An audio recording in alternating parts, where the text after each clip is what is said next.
Invite a Budget Blinds style consultant to show you how to transform your rooms just by changing your window coverings. Canada's #1 choice for window coverings. Visit budgetblinds.ca today. And RCMP have identified 5 youth they believe were involved in a major vehicle vandalism spree last month. This was some of the damage left behind the morning of August 24th, where police say a total of 72 reports were made about cars and trucks being hit.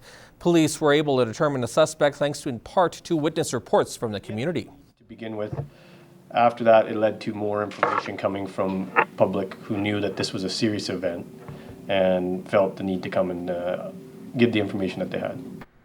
Due to their ages, the suspects cannot be identified, but RCMP say they are from the Lloydminster rural area. The youth, the 1 16 and 4 17-year-olds, are said to be friends and came to the city for a night out. Charges are still pending as police continue to investigate. In the meantime, officials are asking if anyone saw a green, older model 4-door sedan at the time of the incidents to contact Lloydminster RCMP detachment at 780-808-8400. It was meant to make residents of Parkview Estates happier, but it seems to have done the opposite. The city is in the process of installing permanent speed tables in the area to reduce traffic volume, but hundreds of residents have already signed a petition to have them and the Bumpouts removed. Jeremy Thompson explains. Jackie Henderson sits in her front yard, waving at passing drivers and encouraging them to join more than 500 others who've already signed a petition just 2 days after it began. A lot of people are waving, thumbs ups. We support you. I will sign. I have signed, so a lot of people are stopping. I resent having to drive over these speed tables every single day, about 4 times a day, and putting wear and tear on my vehicle.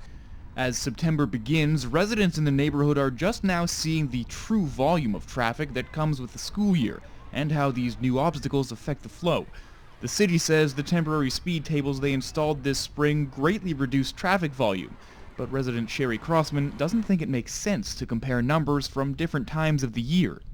The first traffic count was done in December when you have like schools in, there's lots of people doing the short cutting through to the power center for shopping. Ideally it would have been done at the same time of the year by all means, but to be able to do a test and to get the bumps in appropriately, we had to do it in the spring, but we tried to make sure that the schools were in as well, so that we have that same type of traffic that would be as per the original survey.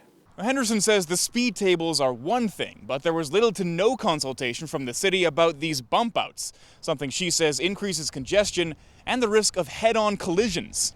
From what I understood, the bump outs were going to be a couple feet out to help pedestrians cross, a little bit safer.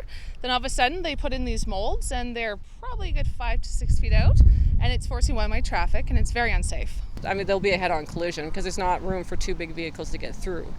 As the head of planning and engineering, Terry Burton says there's nothing wrong with the bump outs.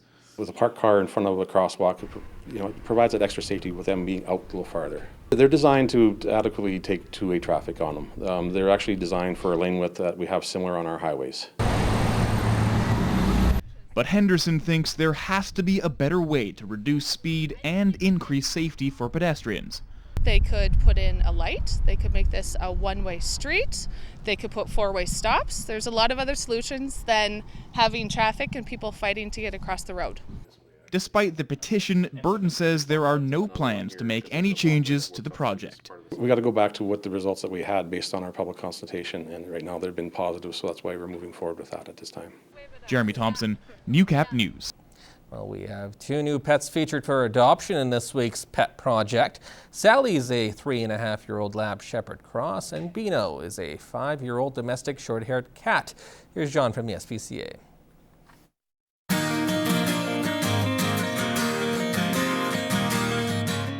Sally, come on.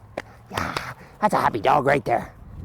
Meet Sally, a 3.5-year-old Lab Shepherd Cross. Sally is a gentle giant who just adores the company of adults and children alike. She can be a little shy at first, but warms up quickly. Once she gets to know you, she will rarely leave your side.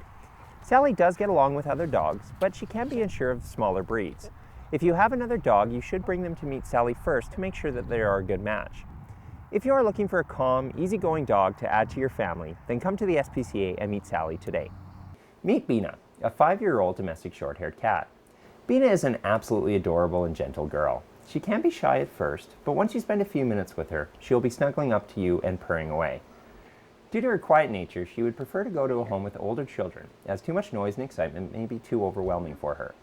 Bina would be a welcome addition to any family, so come down to the SPCA and meet her today.